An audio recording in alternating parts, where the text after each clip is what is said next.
rusted heart of Birmingham, Alabama, stands a sleeping beast, a monument of fire, smoke, and steel, now silent, but never at peace.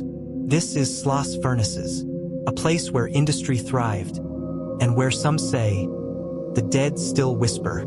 The birth of Sloss historical imagery. In 1882, Colonel James Withers Sloss founded the furnace during Birmingham's industrial boom. Fueled by the region's rich iron ore, coal, and limestone, Sloss quickly became the core of America's southbound steel dream. It ran 24 hours a day, 7 days a week. Men worked beside fire, molten metal, and machines that didn't care if you made it home alive. A local paper once called it the gateway to hell with a time clock. And for many it was. The labor, workers were poor. Most were African American, forced into labor through economic oppression and sometimes even convict leasing. The jobs were brutal, the air toxic, the temperature inside the furnaces reached over 120 degrees. You didn't breathe. You just coughed and hoped your lungs held out. Former laborer, 1949. Burns, crushed limbs, heat strokes, even meltdowns occurred.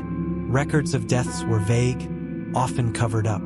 But locals knew the truth. We lost more men than we buried. Sloss took them, and it kept taking. Retired foreman, 1967. Enter Slag Wormwood, the legend.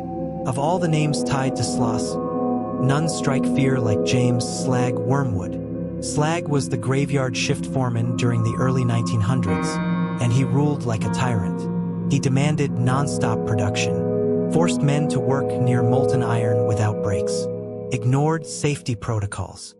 He was the devil in coveralls, the kind of man who'd work you to death, then blame your ghost for being lazy. Anonymous letter, 1912. Under Slag's shift alone, over 40 workers reportedly died, far more than any other shift leader. In 1906, Slag fell from the top of Big Alice, the tallest blast furnace, straight into a pool of molten iron. His body was incinerated instantly. Some say he slipped. Others say his men helped him fall. The haunting begins.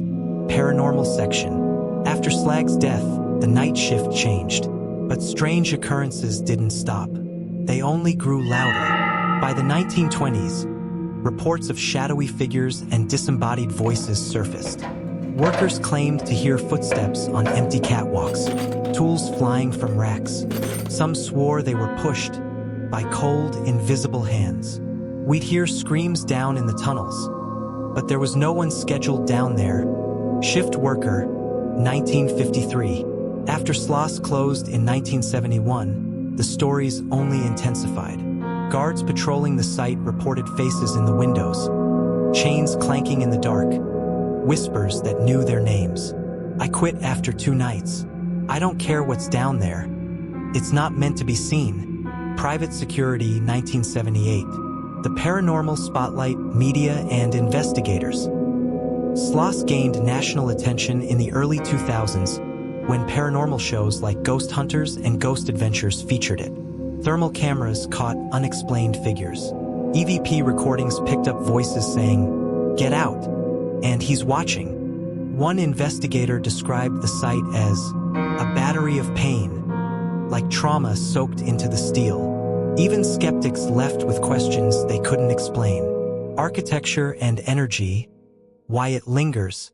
Many believe the layout of Sloss, with its maze-like tunnels, massive furnaces, and towering stacks, traps energy. Some call it a spiritual amplifier.